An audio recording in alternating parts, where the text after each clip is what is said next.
This episode is sponsored by Wealthfront. As the resident business guy at Watcher, I think it's important to always improve my understanding of our finances and the market as a whole. And Wealthfront makes that super easy.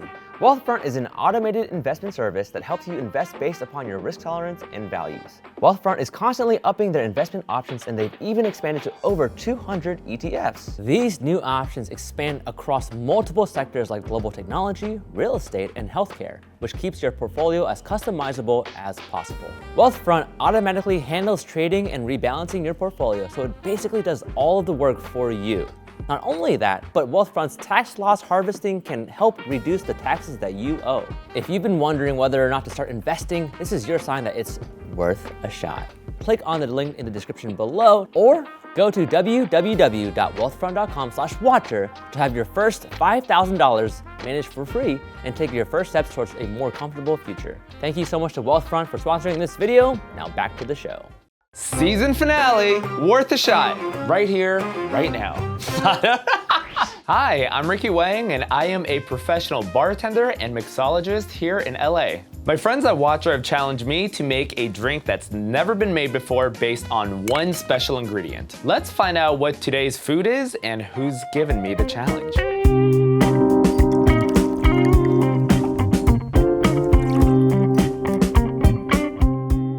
All right, let's see who it's from. Dun, dun, dun! So we've made a drink out of hot Cheetos and a drink out of Lucky Charms. But because this is the season finale, I'm expecting something so insane that I'm just gonna laugh at the ingredient because it's gonna be so impossible. Steven, my dear friend from Too Many Spirits, someone who I look up to in the bartending world. Good day, Ricky. Congratulations on a valiant effort designing cocktails for Ryan and Shane. But bartending school is over. You're in the real world now. The beverage you compose for me must be precise, innovative, and I will accept nothing but perfect. For the season finale, I would like you to construct a cocktail out of a Big Mac. Your friendly neighborhood bartender, Steven. P.S. Every part of the Big Mac must be included. Smiley face. It's that smiley face that gets me. Like, why does this smiley face look so devious? The last time we made drinks together, I recall ice was being thrown on me. But you know, I've forgiven him. I've moved past it. I feel like Steven's taste is like anything like gourmet Asian. Salt and pepper lobster or truffle ramen. I don't know if that's a thing. All right, well, I guess we know what's already in. This is so great. He would give me a Big Mac. I can't help but to think that he's intentionally trying to torture me, but the joke's on him. He's also the one that has to drink it. So if it's not good, the joke's on you, Steven. The American dream, the Big Mac. Okay, so we got the 3-bun, we got the patty, we got the famous Big Mac sauce. It's like mayo, Thousand Island, lettuce, cheese, pickles, and I think there are also onions in here. How is the Big Mac sauce going to be tied in? How is the bun going to be tied in? Because I can't turn the bun into like an ice. So I think the hard part is assembling everything, but more than that, it's how it's going to come together as a drink. Because like they could taste really good individually or like at least drinkable, but all the flavors combined might be very tricky. Things that are automatically running to my head are savory drinks. I did have a drink one time at a bar in San Francisco where they had Pickle Brine and vodka, and it tasted amazing. So I think I might maybe include a pickle brine element. For the base, I'm gonna blend some tomatoes up, and I think I'm gonna add the pickle brine in the base to give it a nice flavor. I might model this off of the Aviary's Bloody Mary with a Big Mac twist. So I'm gonna include all of this into frozen ice. I'm going to make ice 3 ways. Just because celeries go in a Bloody Mary, I might add celery juice to make another ice cube that way. The bun and cheese, I'm thinking about maybe doing a tossed crouton because I feel like bread is too hard to like put in a drink. So that's gonna be a garnish aspect. The Big Mac sauce, I'm definitely putting in tomato base. with the pickle brine. It's gonna be what dreams are made of. Steven, be careful what you wish for. I am back with all my crazy tools, but first, I need some liquid courage. Us versus Steven. Oh, okay, I feel good now. Let's do it. We're gonna start with the worst one, I think, first. The patty. You know, it's got a little sauce on it. This is so wrong. So in a typical Bloody Mary, you use Worcestershire Ice, and that's what gives it that salty umami flavor. I wanna dilute this with a little water so it freezes properly. Proportions are key in this one, and that's why I'm not measuring. So it is definitely cloudy on top, and I think that's all the fat, and I'm okay with that. It smells like a beef stick. And there you have it, patty ice. Ooh. It's really interesting. It tastes like a beef jerky. Kind of good, actually. It tastes pickly, I don't know why. One ingredient down, let's keep on trucking. So the next ice I'm gonna do is the lettuce and onion ice, but I'm gonna add celery because that's another sort of crucial, classic Bloody Mary ingredient. On a scale of 0 through 10, 10 of disgusting, I have cheese and Big Mac sauce in here that I need to get out. I wanna grab the onions in here as well. I knew it was gonna be messy, but Steven now can't say that I didn't include every ingredient. I'm gonna supplement it with a whole lettuce and more onion and some celery, just to get the flavor. This one at least is decent. The Big Mac patty was, I almost said patty whack. Big Mac patty whack. The only part that scares me is the onion, but the lettuce and celery. You know, I wanna give it a little more onion.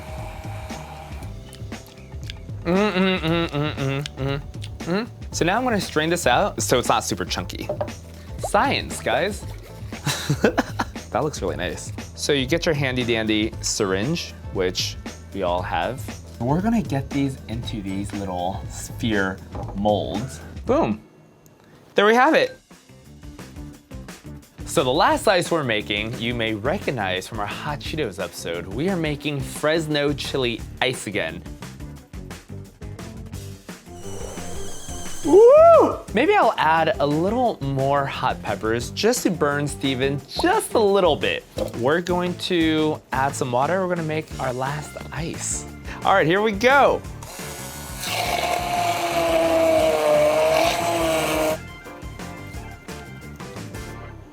Oh, that is spicy. Even though I wanna get Steven. Okay, I'm gonna add more water to that. I don't want Steven to suffer that bad. We're gonna put this in a pie crust pan because we're gonna shatter this later and we're gonna freeze it. We have some beautiful, diverse ice and I love to see it. Next up, we got pickles. In many Bloody Marys, they use vinegar. So this one, I'm gonna use a pickle brine to make it the best of both worlds. Let's get brine in. So what you wanna do is you wanna boil your brine, which is vinegar, water, sugar, and salt. I'm an ASMR guy, I love the sound of that. I like it a little sweet, so we're gonna add a healthy amount of sugar, sprinkle of salt. I wanna give this a good, okay. That's good. Okay, I wanna let this come to a boil. In the meantime, I'm gonna add some good old-fashioned Big Mac pickles, just because we need to utilize every ingredient. Now I wanna add my own sliced Persian cucumber, and I'm gonna fill up the jar with this so it's nice and packed and flavorful. Okay, so this is all done, so I'm gonna turn off the heat. We're going to pour this brine into this mason jar, but I feel wrong about pouring like boiling hot water. So I'm gonna add a couple ice cubes, which is also the reason why I use less water in the ratio. You know, I think ahead. Let's see if the sugar ratio is good. Wow. Wow. Wow. That is tasty. That's really good. Okay, we're ready for the brine. So typically you wanna pickle this for at least 24 hours, but we don't really have a lot of time here because Steven's coming soonish. So I'm just gonna set this aside and let this brine for as long as we can. Now I am going to do the unthinkable. I am going to make a crouton garnish with the Big Mac buns and cheese. It's gonna be a cheesy crouton. You never want to underestimate us here at Worth a Shot. So, we have our handy dandy toaster oven because we are gonna toast some bread today. This is glued on. This is like taking paint off a wall. You cannot do it. So this is gonna be a very simple situation. We're just gonna toss a little olive oil, add some rosemary. I feel like croutons need a little spice. A sprinkle of salt. Instead of sprinkle, I added a lot. So I think I'm ready to like toast this with the cheese on. I'm sorry, Steven. This is the cheese that I am working with. Yeah, let's toast it and see what we got. Such a satisfying sound. I'm a sound person. Look at that cheesy goodness. Is my hand burning? Am I crazy? Maybe it's a pepper. It's hot, it's hot. Ah.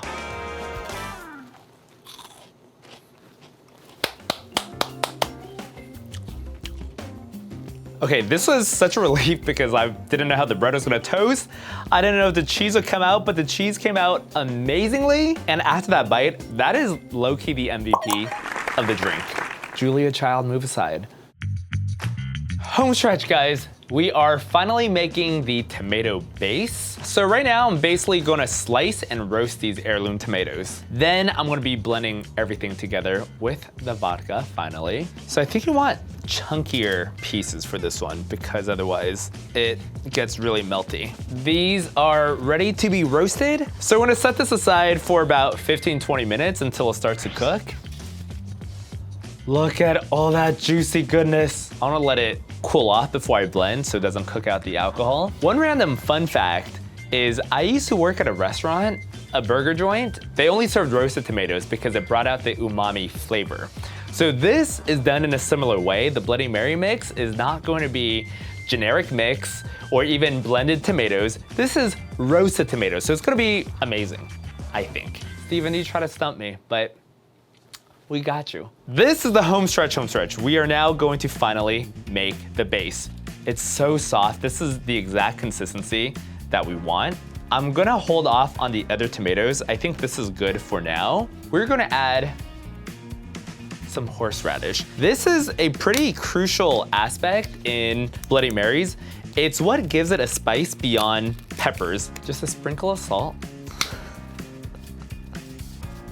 I swear you need more. I like it peppery, so we're gonna add a good amount, let's say. Then, our handy dandy pickle brine. Just a little bit. I keep saying a little bit, but I swear once I blend everything, it's gonna be a lot. Then I'm gonna add some lemon juice, the last two ingredients, vodka and Big Mac sauce. 2 shots of vodka. I don't want to get Steven too hammered. Okay, so I'm adding about 3 shots in there.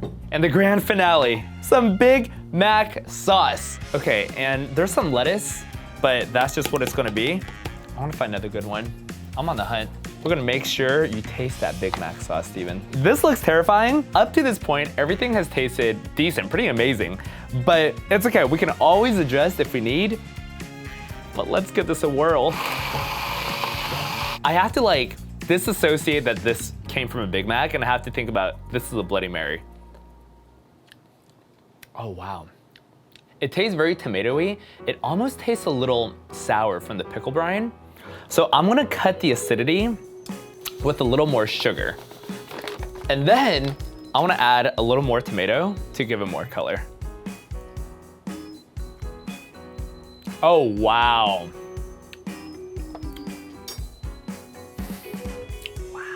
It tastes like 1 part tomato soup, like a creamy bisque. Then you could taste the horseradish and pickle brine, so it's this like salty flavor. And then the sugar comes in and it's like, there's a lot more layers happening, which I think is good. You can't even taste the vodka. I wonder if I should add 1 more shot. We're just gonna add 1 more for you, Steven. When I assemble the final drink, I'm gonna add all the ice components that we had. And basically the drink is you pour this over the ice. It's thick, thick. Wow, wow. All right, so everything is ready to go. I'm gonna set this aside. Steven's coming soon, and I cannot wait to see his reaction.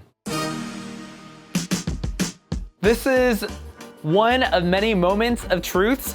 We're basically gonna put the ice in here, and when Steven comes, he pours the Bloody Mary mix in himself. Wadoosh! Here they are, frozen in all its glory. It's so weird, it's so cloudy. Are we ready for this? We're putting the shards in. Then we're gonna pop out our lettuce, onion, celery ice. Oh my God, this is the patty ice. All ready?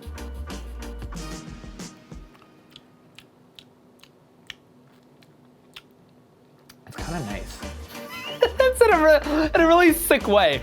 Isn't it cute? All right, I'm gonna let Steven pour this in himself, and I hope he likes it because I don't know what this tastes like altogether. I put my soul into this, and I'm pretty proud. This looks pretty good. It's everything that Steven wanted. Every piece of the Big Mac with that devious smiley face, which I'll never forget. Steven, we are ready for you. My colleague. I'm scared. Did you enjoy my letter? The animosity in there that, I wanted to ask you. No? No animosity. Because then you also put a smiley face at the end that felt kind of devious. Was that? Devious? No, it's a smiley face. After last time when you threw ice on me, I just couldn't tell anymore, so. I slipped.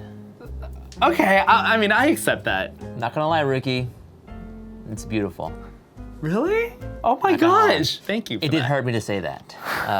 I made a deconstructed Big Mac Bloody Mary. I made ice 3 ways. A Fresno Chili Ice. The green ice cubes is Big Mac lettuce and onion, and I juiced some celery in it to give it its color. The brown cube in there is a patty that I used Worcestershire sauce and water. Look at these grape-like ices. This must have been so hard to make. And you might be wondering, Ricky, there's pickles in a Big Mac. So I took pickles and I made a pickle brine and I roasted some tomatoes in here, a healthy amount of vodka in here, and Big Mac sauce. I made croutons out of the bun with the cheese on top. So I tossed this with olive oil, rosemary, and that's gonna be the final garnish.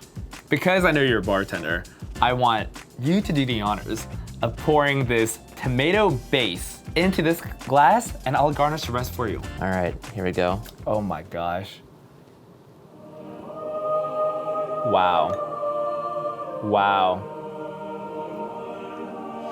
I gotta say, I love when I go to a bar and they're like, here are the components, you mix them. I don't want a drink where it shows up my table and there's ice and like, how long has it been sitting in ice for? When you're talking about the ice diluting, when this dilutes, you get even more flavor as a result. Brilliant.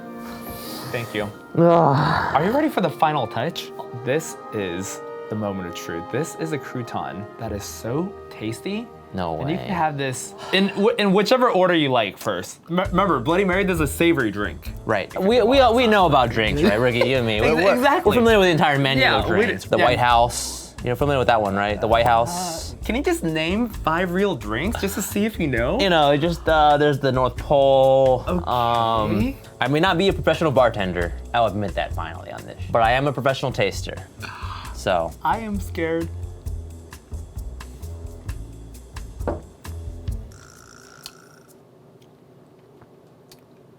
It is disgusting how good that tastes. Wait, really? Yeah. Oh my God! The thing about this that's so good, it's the balance. Because Bloody Marys in my past, they've tasted like way too savory or way too acidic or just way too bloody. And way too bloody. This tastes like everything is kind of just coming at me in nice little waves. And there's that sweetness that kind of rounds out all the flavor. Exactly. Oh my gosh, Ricky, what are you doing? There's like 4 You're a shots good bartender. One more time. You're a good bartender. You have to try the crouton. The crouton. Oh my God. Right? It's so good. That's crispy. It's really good. The salt. Oh the my rosemary. God. I did ask you to use every component of the Big Mac, so let me just make sure I can taste everything in here.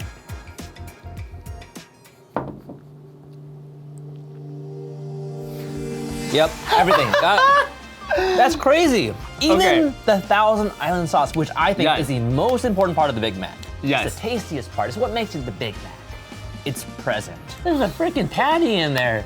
You're amazing. The lettuce is hard to taste, so I juice it all together with celery, and that's why I put a lot of the balls in. The balls. The balls! Because then you could taste a subtle note, in addition to the ice and the horseradish. Horseradish. I put horseradish in there. What'd you say? This was worth a shot. This was worth it, man. Wow. Wow. You guys, we did it. Gosh darn it, Jelly, we did it. You know what? I kind of feel like it's time to hang up my jersey in the rafters. You know, pass the ball on to the young kids. It's not because you don't know how to bartend, is it? No, it's not. It's because I'm retired. It's because I've been Okay. outdone by my student.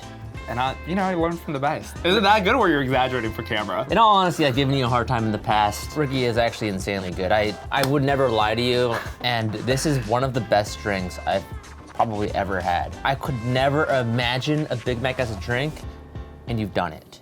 Wow. Great job, We Ricky. did it. Thank you. Thanks for joining us on this season, Ricky. Oh, thank you for having me. Let's renew this thing for season 2, right?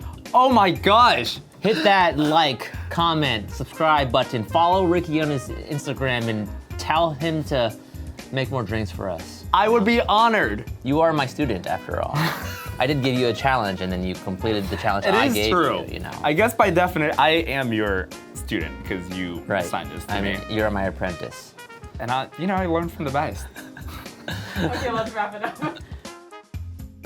Once again, thank you to Wealthfront for sponsoring this episode of Worth a Shot. Put your savings to work by clicking the link below and get your first $5,000 managed for free.